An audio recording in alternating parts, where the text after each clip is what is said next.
No próximo sábado é dia dos professores aqui no Brasil. E aproveitando que a gente tem um professor entre nós em todos os episódios de quinta, vamos trazer algumas dúvidas que coletamos sobre investimentos e finanças para ele responder neste Investidor em Foco que está começando. Professor Martim, parabéns pelo seu dia, bem-vindo. Muito obrigado, Renata. Pena que hoje não é presencial, senão eu ia ganhar uma maçã, é isso ou não? Isso, ia ganhar maçã com cartinha escrita à mão. Bom, boa. Me conta uma coisa, é das profissões mais gratificantes que existem mesmo? Sim. E aí o que eu digo é o seguinte: ou Hum, ser professor é muito fácil, ou é impossível. Porque ou é muito fácil no sentido de que tem uma vocação e você gosta disto, e aí você sente a gratificação, né, a alegria de ver quando alguém aprende, quando alguém depois reconhece que você contribuiu de alguma forma, ou mesmo que não reconheça, mas que você sabe que contribuiu, né, e aí tem, portanto, tem algo de vocação. Para quem não tem vocação, é impossível dar aula, né? A pessoa não entendo. tem o gosto por isso, não tem a didática, não tem necessariamente a habilidade, ou às vezes nem a vontade de tentar um novo caminho para explicar quando as coisas estão difíceis. Então, para mim é uma questão muito de vocação mesmo. E é engraçado, né? Eu não sei se isso é hereditário, mas meu pai, que Deus o tenha, foi Hum. professor, né, da universidade, em química. Minha mãe era professora de História e Geografia. Minha irmã também dá aulas, né, de português, de espanhol. Então, eu estou cercado por professores, né? Vai que é um pouco hereditário, hein? Quem sabe, hein? Eu acho, deve ter alguma coisinha ali no sangue, né, dessa É, vocação. é Que legal, verdade. eu acredito muito no que você estava falando. Eu fiquei pensando nos professores que me marcaram enquanto você falava, e eu tive esses dois perfis, daqueles extremamente apaixonados e que a coisa fluía e que a paciência não esgotava nunca até que a gente conseguisse aprender. E eu tive um professor muito curioso, um professor de química na escola. E ele era muito inteligente, mas assim, acho que deve ter sido uma das pessoas mais um cientista, assim, Martim. Uhum. Mas ele não tinha a vocação do professor, então ninguém entendia o que ele queria dizer. Então foi um aprendizado dificílimo, porque a turma inteira tinha dificuldade, dos mais inteligentes àquelas pessoas que gostavam menos. Então, E- assim, era muito difícil. Então, eu tive esses dois exemplos bem nítidos. Pois é bem interessante. Eu já tive também desses dois exemplos também, eu como aluno, né? E de fato tem Aham. alguns que eu recordo com muito, muito, muito, muito carinho, né? Sempre tem uns professores marcantes, né, na nossa vida, Tem, né? com Então, certeza.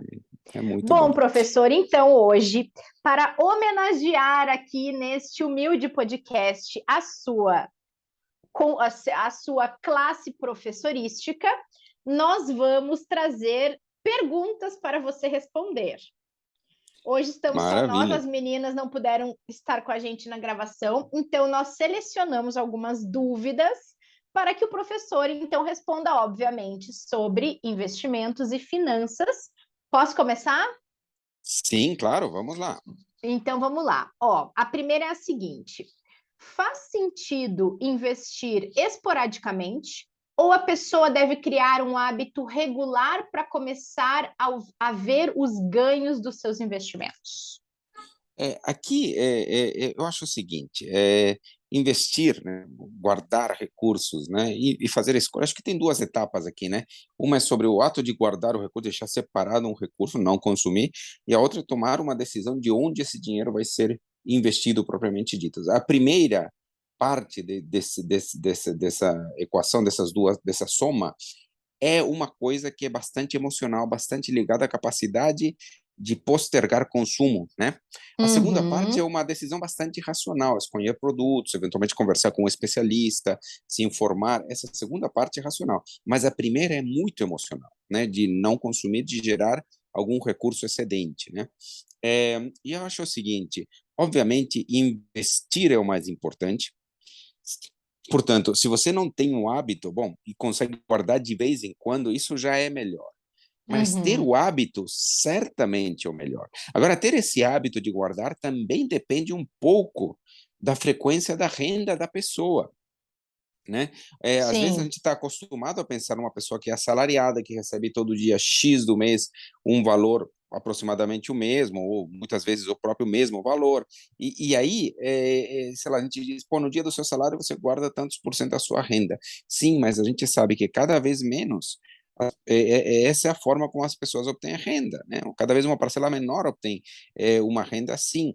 Muitas pessoas são autônomas, têm empresas, né? Tem alguns contratos por projeto, né? O sujeito é profissional liberal, um dentista, um médico, então a renda dele pode variar e a frequência como ela recebe também, né? E aí, aí talvez seja muito mais importante você pensar em criar um hábito. Por quê? Hum, Porque se você, sei lá, a pessoa recebe diariamente uma série de consultas, alguma coisa desse tipo, se ele não para pensar um dia do mês, onde ele vai guardar, quanto ele vai guardar, quanto ele precisa reservar e onde vai investir, talvez isso se perca no meio. Tá? Então, hum, acho que é importante também criar o hábito. Às vezes, uma pessoa que tem, vamos pensar assim, um engenheiro, um arquiteto, né, que é movido por projetos, né, que tem 2, 3 pagamentos importantes dentro de um projeto, mas que fica depois alguns meses sem receber e tal. Talvez esse a gente não tenha como exigir de ter uma data certa de guardar os sim. recursos, né? Então aí é um pouco diferente. Então a resposta para mim acho que vale hábito de guardar, o que não é sinônimo de ter uma frequência, um dia certo, né, uma data certa para fazer, para guardar os recursos e investir. O hábito, sim, o hábito tem que permear a vida toda, né? E novamente, muito desse hábito, ele não é uma decisão que a gente possa chamar de racional. A questão de guardar dinheiro é uma escolha entre a compensação do consumo e o adiamento dessa compensação, né? Portanto, é uma coisa muito emocional. A segunda parte, que é decidir onde eu guardo, esta pode ser mais racional e é bom que seja mais racional, embora em muitas circunstâncias a gente também vê que às vezes é uma decisão impulsiva. Perfeito. Aqui, professor, tem nessa mesma linha uma outra pergunta que aí quer saber o seguinte: se a frequência é mais importante ou o montante que está sendo aplicado? Acho que tem a ver com o que você estava respondendo sobre passar a ter este hábito, nem que a pessoa comece investindo esporadicamente, né? Exato, exato. E, portanto, criar o hábito de guardar, dependendo também da forma como você recebe, né, que pode variar, é muito importante. O hábito de guardar, não necessariamente a frequência, novamente, porque depende muito da forma como você recebe os teus recursos. Mas tinha uma frase que nós usávamos mesmo por aqui, então não sei se você se lembra, Renato, se você já estava Hum, no banco. A frase era assim: é mais importante do que investir muito é investir sempre. Né? Então, sim, e esse sempre, novamente, sendo bem repetitivo aqui, não quer dizer no mesmo dia do mês necessariamente. Acho que para um assalariado sim. a gente recomenda que seja no mesmo dia do mês, mas para uma pessoa que tem uma renda distribuída de outra forma, né, acho que é importante criar, sim, um hábito e guardar aquilo que puder, né? E tentar se esforçar para ter um nível razoável de dinheiro sendo guardado, sendo aplicado. Nós desenvolvemos aquelas metodologias, né? Já falamos sobre ela, a metodologia do 1369, que ajuda a dar uma diretriz de quanto guardar, especialmente para a aposentadoria, que é um lugar para onde todos nós caminhamos, né? E se Deus quiser, Uhum. chegaremos todos lá, né? Sim, Mas a gente já também tenta dar uma referência de quanto ir guardando, quanto ir aplicando. Aquilo é um percentual da renda, mas pode ser colocado ou enxergado como um percentual, né, da renda mensal ou da renda em outra periodicidade. A rigor, isso dá na mesma também na própria regra do 1369. perfeito. Bom, na sequência, essa aqui é interessante, ela gera uma confusão muitas vezes. A pessoa pergunta o seguinte: se é mais importante investir no produto recomendado para o perfil dela ou que os investimentos da composição da carteira estejam juntos, adequados ao perfil? Acho que Os essa dois, pergunta né? Não, mas veja, acho que tem uma diferença importante aqui, né? Para mim, é Hum, mais importante a composição da carteira, tá, Renata? Né? tá. Porque quando a gente pensa numa composição da carteira, a gente está pensando nos benefícios da diversificação, que são Tá. muitos, né? A diluição dos riscos, os ganhos de eficiência de risco-retorno, né? Então, essas coisas ficam muito mais claras quando você investe numa carteira diversificada, né? Hoje, por exemplo, a legislação, a regulação permite você adotar um processo de avaliação do perfil do investidor que recai ou numa recomendação por produto ou numa recomendação por carteira, né? Mas acho que um dos conceitos mais importantes, né, que eu ensino, né, porque eu aprendi ao longo do tempo, é que a diversificação é um dos grandes benefícios que podem ser obtidos no mercado financeiro, tá? A diversificação chega a ser chamada como o último, único almoço grátis, né? Porque é o único mecanismo com o qual Sim. você pode ter rentabilidades superiores, inclusive às vezes até com manutenção ou redução do risco, né? Então, é possível ter rentabilidades com redução de risco ou manutenção de risco, ou até com algum aumento, só que menos do que proporcional. Então, para mim, pensar em diversificação, pensar numa carteira adequada para o perfil, é um passo além do que pensar num único produto adequado ao perfil. Para mim, então, vale mais a pena pensar em carteira do que pensar em produto, Renata. Boa, perfeito. Acho que faz sentido mesmo. Aqui, deixa eu ver aqui, ó. Agora tem duas sobre previdência, sempre aparece, Legal. né? Tá sempre entre as principais dúvidas. Qual é o melhor momento da vida para começar a investir numa previdência? Eu diria antes tarde que mais tarde. Eu acho que é isso mesmo, muito boa. Acho que é por aí mesmo. Ou a gente fala assim, né? O melhor momento era 10 anos atrás, o segundo melhor momento é agora, né? Para começar, né? É, Acho que é parecido com isso, né? Eu acho que tem algumas diretrizes. Primeiro, a Previdência é um dos mecanismos, e provavelmente um dos melhores mecanismos para guardar recursos de longo prazo para a aposentadoria, né? Certamente isso é um ponto. Mas a minha resposta pode até ser generalizada em preparação para a aposentadoria, tá? E aí, o ponto para mim é o seguinte: a gente recomenda que quanto mais cedo seja, mas a gente não recomenda avançar muito cedo antes, por exemplo, dos 25 anos, né? Acho que uma data boa para começar são os 25 anos. Na nossa uhum, regra do 1369, de quanto guardar por mês, né, a gente diz que uma pessoa que começa aos 25 anos pode poupar a sua idade menos 15, portanto, 25 menos 15, que daria 10% da renda, que é um percentual que é possível de ser guardado, né? 10% é um valor que dá para guardar sim, né? Não é um valor assim que vai comprometer a sua vida, né? Ao longo do tempo, né? Às vezes a pessoa começa depois, tem que guardar uns percentuais da renda que são muito complicados de serem guardados, né? Então, se você começa aos 25 anos, você tem um percentual de 10% que é bem razoável. Esse é o meu conselho. Se você não começou aos 25, tudo bem, tente começar o quanto antes. Talvez você precise de um percentual maior. Se você não conseguir um percentual maior, vai no que consegue, tenta se organizar para ir aumentando aos poucos, mas, voltando às primeiras perguntas, não deixe de criar o hábito, não deixe de guardar, porque isso vai te ajudar muito no futuro. perfeito. E aí, seguindo na linha da previdência, se vale a pena ter uma previdência complementar além da que a empresa proporciona para a pessoa? Porque aqui também não é todo mundo que tem uma empresa, nós dois temos aqui uma empresa que Sim, nos proporciona aqui, né, o banco proporciona um complemento, uma parte de ajuda para a nossa aposentadoria. Não é toda empresa que oferece esse benefício.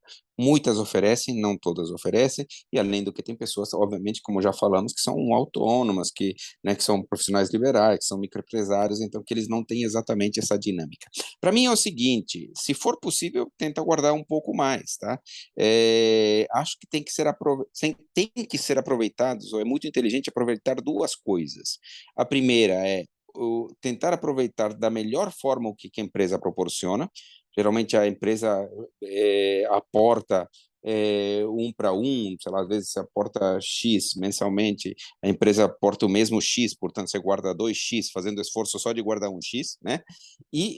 Portanto, a empresa é uma sócia, mas tem mais sócios aqui no meio, né? O segundo sócio são os benefícios fiscais de longo prazo, que você acaba adiando o pagamento de imposto de renda, então isso é um benefício também. E para ter esse benefício, para mim, tem que ter até os 12% da renda, que é onde o benefício acaba valendo, mas do que isso não Uhum. acaba valendo, né?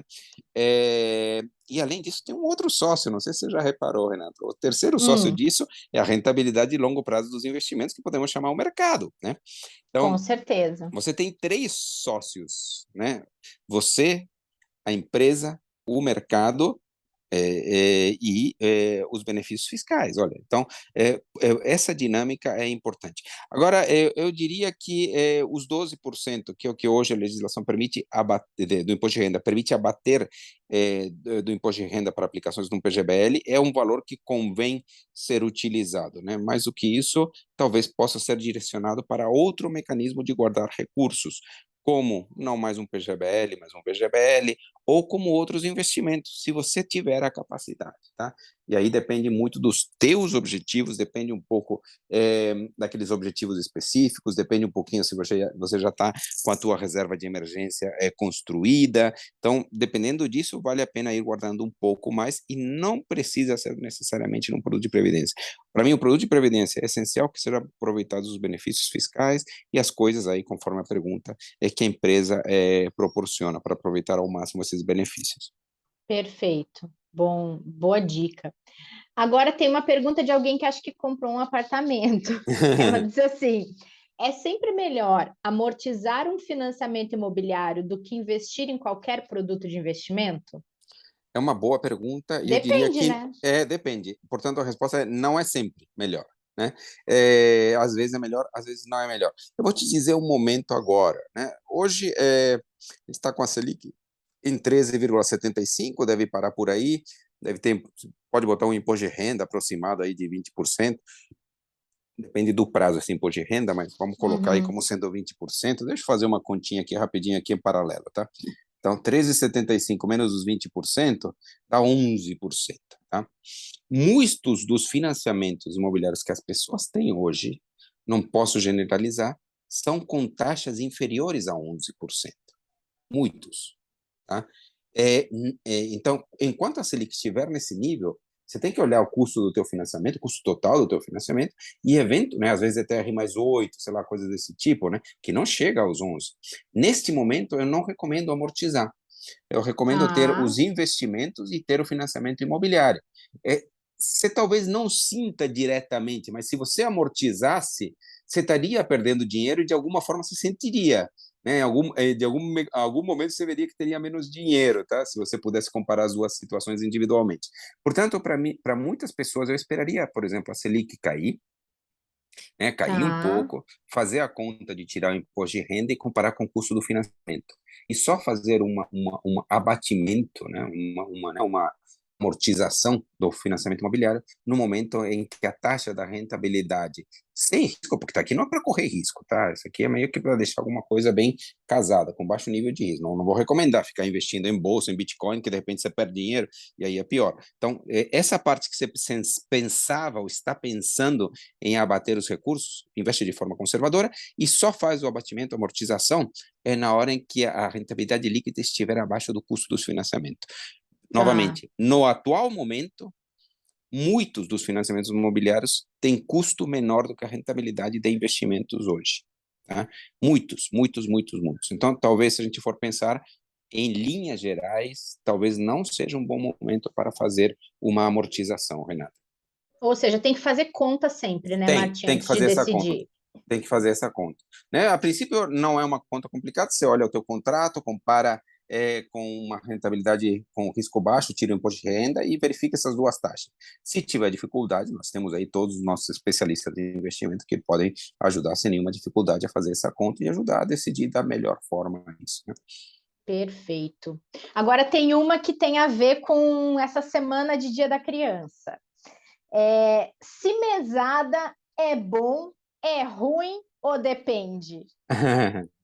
Não, eu acho que, vamos dizer que, em geral, é bom. A pergunta é fechada, né? A pergunta assim fechada, eu diria que é bom.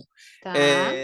Obedecendo alguns critérios aqui, né? Tipo, por que que ele é bom? Acho que mais do que nada é bom porque ajuda a criar alguma disciplina já cedo na criança, né? Acaba ajudando a criar bons hábitos.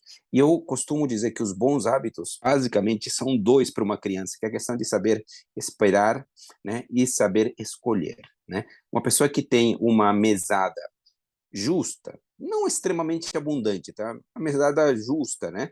E por isso que não tem valor certo, porque depende muito do estilo de vida da família, dos lugares que ela frequenta, né? De por onde ela circula. Então, é difícil pensar num valor certo de quanto é o valor da mesada.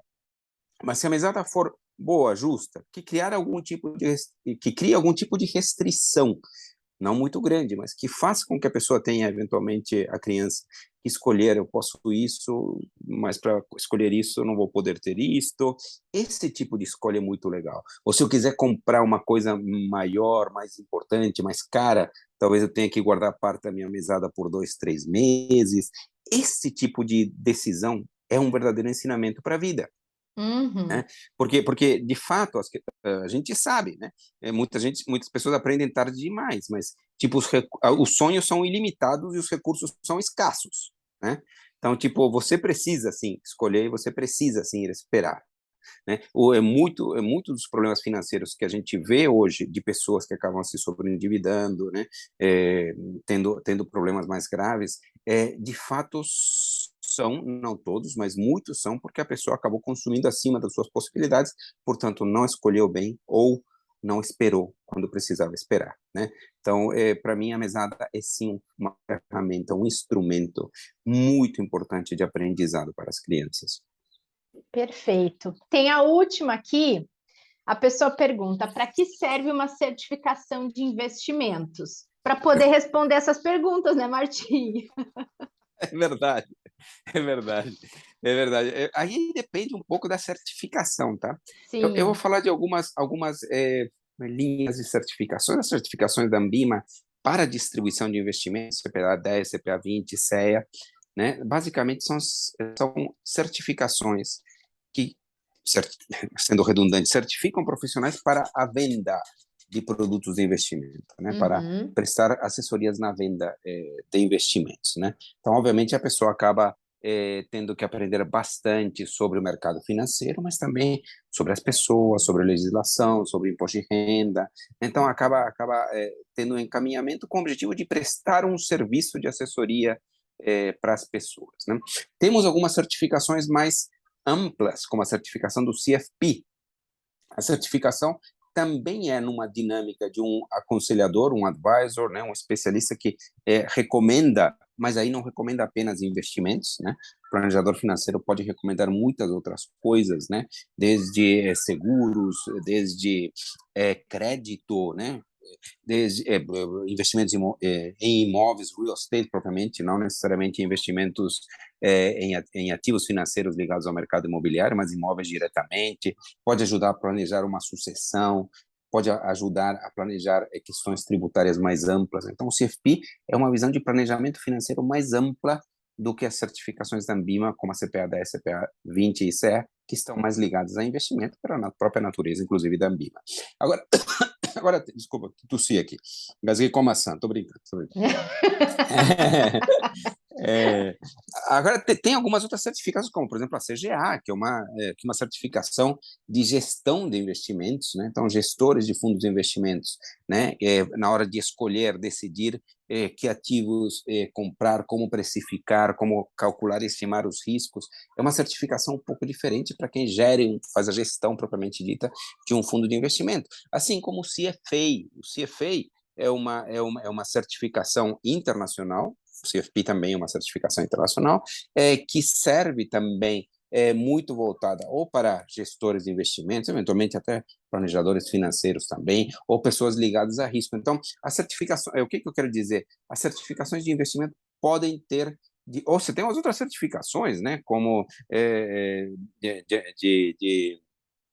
ligadas à bolsa, né, para o mercado de corretoras, né, CNPI, PQO, né. Então, para mim, o mundo da certificação de investimentos é muito ampla, portanto, é até difícil resumi-lo numa única resposta, mas eu diria que são mecanismos pelos quais as pessoas adquirem conhecimentos que serão úteis no desenvolvimento de uma atividade ligada a investimentos, seja de distribuição, seja de gestão, né, seja ligada a que tipo de mercado, às vezes mais ligado ao mercado de ações, às vezes mais ligados ao mercado de fundos, ou etc, etc, né?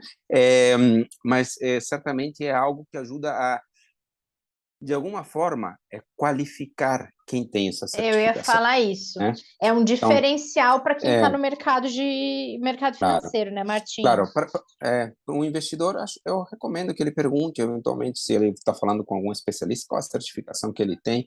Eu acho que vale a pena isso. As certificações são muito importantes. No mínimo, no mínimo, no mínimo, no pior dos casos, a pessoa teve que estudar e aprender um monte de coisa para passar na prova, É tá? verdade. Puxa vida, isso pode parecer pouco para um professor, né? O professor sempre fala, a gente estuda para a vida, para guardar as coisas, é verdade, mas no mínimo, já garante um nível de conhecimento que permite ter uma conversa de investimentos, tá?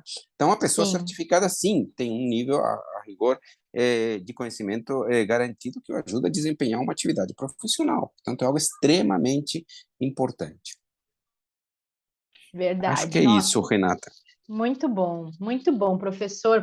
Te dei trabalho nesse episódio de Dia do Professor, mas aqui É, quero deixar um beijo, um parabéns, Martim, por representar essa categoria tão importante aqui com a gente toda quinta-feira. E espero que você receba muitas maçãs. muito obrigado, muito obrigado. E eu também queria deixar aqui um grande abraço a todos os meus colegas professores, né, aqueles que trabalham comigo na Fundação Getúlio Vargas, todos aqueles que já foram meus professores, né, para aqueles que eu sei que estão se tornando professores, alguns até por influência minha, eu digo que eu tenho uma honra enorme desta profissão, de trabalhar dessa forma, com muita alegria que eu transmito esse conhecimento e eu espero, se Deus quiser, estar entre aquelas turmas lá que eu citei na abertura, né, naqueles professores que por vocação acabam se dedicando e acabam conseguindo transmitir bem o conhecimento. Certeza, professor, certeza. Até semana que vem, acho que lá o nosso time vai estar completo aqui. Obrigada a todo mundo que acompanhou mais esse episódio aqui de quinta no Investidor em Foco. A gente volta na semana que vem, a gente fala de mercado na terça e na quinta tem mais planejamento financeiro por aqui. Esperamos por vocês. Até lá!